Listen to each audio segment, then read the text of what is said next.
सच से जान के यूट्यूब चैनल में आपका स्वागत है।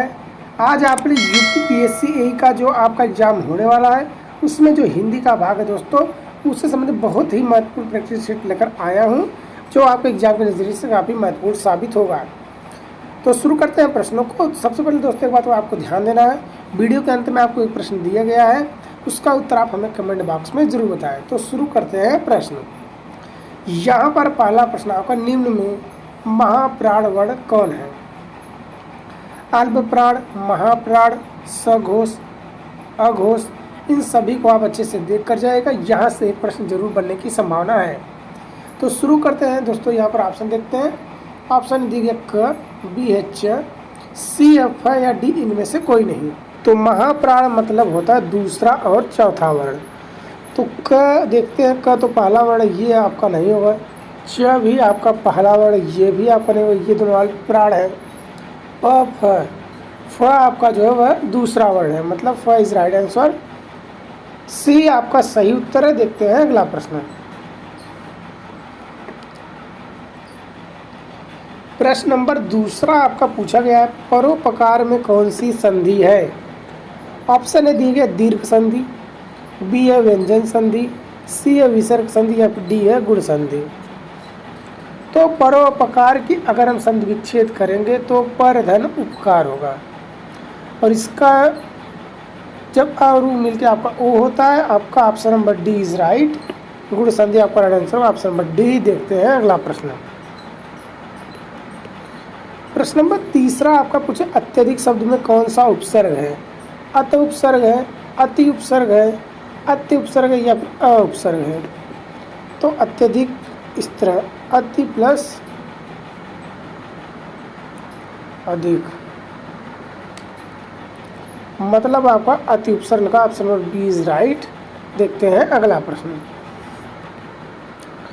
प्रश्न नंबर चौथा, आगा पीछा करना का अर्थ है चापलूसी करना, उलटफेर करना, हिचकना या फिर दुविधा में पड़ना। तो आगा पीछा करना के अगर हम अर्थ की बात करें तो इसका अर्थ होता है दुविधा में पड़ना। Option number D is right. देखते हैं अगला प्रश्न। प्रश्न नंबर पांचवा, अंगूठा चूसना का अर्थ होगा इनकार करना, तिरस्कार करना, ना समझी दिखाना या फिर खुशामद करना। तो अंगूठा चूसना का अर्थ होता है खुशामद करना। Option number D is right. देखते हैं अगला प्रश्न। प्रश्न नंबर छठा, तत्सम शब्द है सूरज, स्वर्ण, कुआं या फिर इनमें से कोई नहीं। तो तत्सम की अगर बात करें तो ऑप्शन नंबर बी आपका ये राइट है, बाकी सूरज और कुआं ये आपके तद्भव है। B is right. देखते हैं अगला प्रश्न। प्रश्न नंबर सातवां, किस्मत किस भाषा का शब्द है? अरबी या फिर फारसी या फिर तुर्की या फिर पुर्तगाली। तो किस्मत की अगर बात करें तो ये आपका अरबी भाषा का शब्द है। Option number A is right. देखते हैं अगला प्रश्न। प्रश्न नंबर आठवां, अपमान किस समास के उदाहरण हैं? ऑप्शन द्विगु समास, बी कर्मधारय, सी द्वंद्व या फिर डी अव्ययी भाव। तो अपमान में आपका अ उपसर्ग लगा हुआ है, जहाँ पर उपसर्ग वाले शब्द होते हैं वहाँ पर आपका अव्ययी भाव समास होता है। ये भी आप नोट कर लीजिए। तो option number D is right. देखते हैं अगला प्रश्न। प्रश्न नंबर 9वां आपका पूछा, शुद्ध वर्तनी का चयन कीजिए। अनुक्रम या फिर अनुक्रम या फिर अनुकर्म या फिर इनमें से कोई नहीं। तो शुद्ध वर्तनी वाला जो शब्द आपका हुआ है अनुक्रम। Option number B is right. देखते हैं अगला प्रश्न। निश्चयवाचक सर्वनाम कौन सा है? क्या, कुछ, कौन या इनमें से कोई नहीं। तो निश्चितता का बोध जिस शब्द में हो रहा होगा वो आपका निश्चयवाचक सर्वनाम का उदाहरण होगा। तो देखते हैं यहाँ पर क्या मतलब कंफर्म नहीं है, कुछ मतलब ये भी कंफर्म नहीं है, कौन मतलब ये भी कंफर्म नहीं, मतलब निश्चित नहीं है, इसलिए इनमें से कोई नहीं। Option number D is right. देखते हैं अगला प्रश्न। प्रश्न नंबर 11, पूज्य शब्द किस लिंग का शब्द है? ऑप्शन है पुल्लिंग, बी स्त्रीलिंग, सी नपुंसकलिंग या डी ए और बी दोनों। तो पूज्य आपका जो आपका ये आपका pulling. Option number A is right. देखते हैं अगला प्रश्न। प्रश्न नंबर 12वां, राज्यपाल में कौन सी संज्ञा है? ऑप्शन है व्यक्तिवाचक संज्ञा, बी जातिवाचक संज्ञा, सी भाववाचक संज्ञा, फिर डी द्रव्यवाचक संज्ञा। तो राज्यपाल तो कोई व्यक्ति का नाम है नहीं, तो ऑप्शन ए नहीं होगा। जाति, ऑप्शन नंबर बी आपका राइट है। देखते हैं अगला प्रश्न। भाव से कोई मतलब है नहीं, द्रव्य से कोई मतलब है नहीं, जाति का ही बोध करा रहा है, राज्यपाल के जाति का बोध करा रहा है, तो option number B is right. देखते हैं अगला प्रश्न। प्रश्न नंबर 13, निम्न में अधिकरण कारक का प्रयोग हुआ है किस शब्द में? ऑप्शन वाहन रूढ़, या फिर सत्ताधीश, या गंगाजल, या फिर रेखा चित्र। तो यहाँ पर अधिकरण कारक मतलब में पर, तो यहाँ पर आप देखेंगे वाहन पर रूढ़। Option number A is right. देखते हैं अगला प्रश्न। प्रश्न नंबर 14, आपका कारक के कितने भेद होते हैं? ऑप्शन ए 5, बी है 6, सी है 7, या डी 8। तो कारक के भेद की अगर बात करें तो ऑप्शन नंबर डी आपका राइट आंसर होगा 8। देखते हैं अगला प्रश्न। प्रश्न नंबर 15, दाता का स्त्रीलिंग होगा दाती, या फिर दात्री, या फिर दात्री, या फिर इनमें से कोई नहीं। तो दाता का स्त्रीलिंग आपका होगा दात्री। Option number B is right. देखते हैं अगला प्रश्न।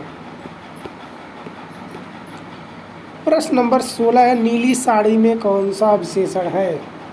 संख्यावाचक विशेषण, या परिमाणवाचक विशेषण, या फिर गुणवाचक विशेषण, या इनमें से कोई नहीं। तो नीली साड़ी, साड़ी के गुण के बारे में यहाँ बताया जा रहा है, साड़ी कैसी है? नीली है, तो गुणवाचक विशेषण। Option number C is right. देखते हैं अगला प्रश्न। यहाँ पर दिए गए चिन्ह को पहचानिए। अर्धविराम है, अल्प विराम है, पूर्ण विराम है, या फिर योजक चिन्ह है। तो वाक्य के अंत में जो चिन्ह लगता है वो आपका पूर्ण विराम होता है, खड़ी पाई। इसलिए option number C is right, पूर्ण विराम। देखते हैं अगला प्रश्न।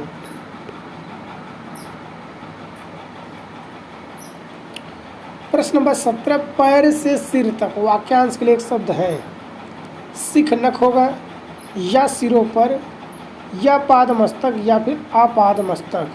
तो पैर से लेकर सिर तक वाक्यांश एक शब्द जो आपका हो आपका राइट होगा ऑप्शन नंबर डी, आपाद मस्तक इज राइट आंसर। देखते हैं अगला प्रश्न। प्रश्न नंबर 18, निम्न में कौन सा यमुना का पर्यायवाची नहीं है? ऑप्शन है आपका हंस सुता, बी है अर्कजा, सी है कृष्णा, और डी है कुलंकसा। तो यमुना का पर्यायवाची नहीं है, तो ऑप्शन नंबर डी कुलंकसा का अर्थ होता है नदी। Option number D is right. देखते हैं अगला प्रश्न। अगला प्रश्न यहाँ पर आपका नयन का संधि विच्छेद होगा। प्लस ऑप्शन है दिया न प्लस अन, बी ने प्लस अन, सी नय प्लस अन, या फिर डी नय प्लस अन। तो नयन का संधि विच्छेद होगा ने प्लस अन। Option number B is right. ये आपका अयादि संधि का उदाहरण है, ये भी आप नोट कर लीजिए। प्रश्न नंबर 20वां, पर्यायवाची की दृष्टि से एक युग्म शुद्ध है। मतलब ऑप्शन में जितने भी दिए गए हैं सभी एक ही शब्द के पर्यायवाची हैं। आपको पकड़ना है कौन सा युग्म आपका शुद्ध है। ऑप्शन है सिंह पचाना नाहर या मृगरी, या फिर सूर्य रवि दिनकर तरड़ी, या फिर अग्निपावक अनिल पिसून, या फिर महेश रमेश भूतेश सतीश।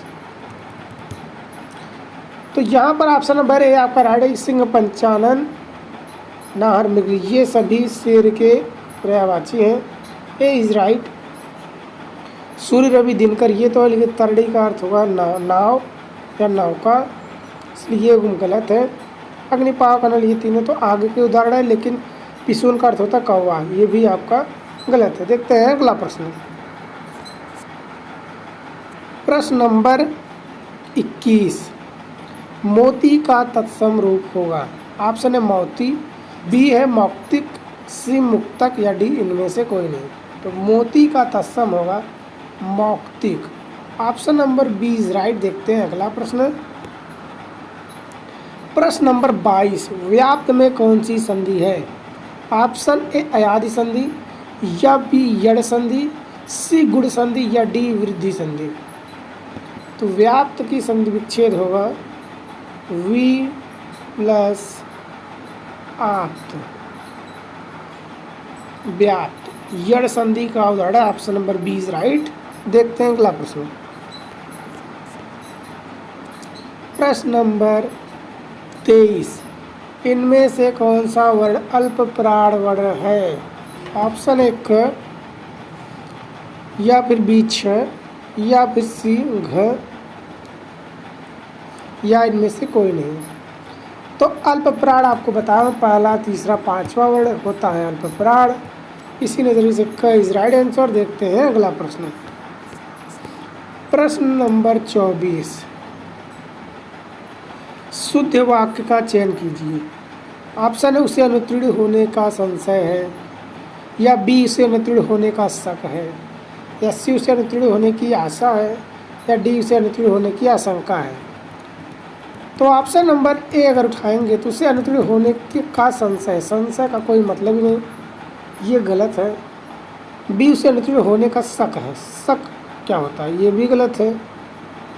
सी उसे अनुत्तीर्ण होने की आशा है, आशा का कोई मतलब ही नहीं यहाँ पर, सी भी गलत है। उसे अनुत्तीर्ण होने की आशंका है, मतलब डर है, शंका है। इसीलिए ऑप्शन नंबर जो आपका है डी इज राइट। देखते हैं अगला और अंतिम प्रश्न। तीनों दिन में कौन सा समास है? ऑप्शन है कर्मधारय, बी अव्ययी भाव, सी बहुब्रीहि, या फिर डी तत्पुरुष। तो आपको बताते हैं जहाँ पर समान शब्द आ जाए और अर्थ भी समान हो वहाँ पर आपका अव्ययी भाव होगा। दिनों दिन मतलब दिन और दिन। Option number B is right. अगला और अंतिम प्रश्न जो आपके लिए यहाँ पर दिया गया है, जिसका उत्तर आपको कमेंट बॉक्स में बताना है। अयादि संधि का उदाहरण है। ऑप्शन है पवन, या फिर व्यर्थ, या मनोरथ, या फिर सरोज। तो ये रहा यूपीपीसीएससी का जो आपका एग्जाम होने वाला है, उसमें जो हिंदी का भाग है उसे समझ महत्वपूर्ण प्रैक्टिस सेट। चैनल से जुड़े रहें अगले अपडेट तक। जय हिंद।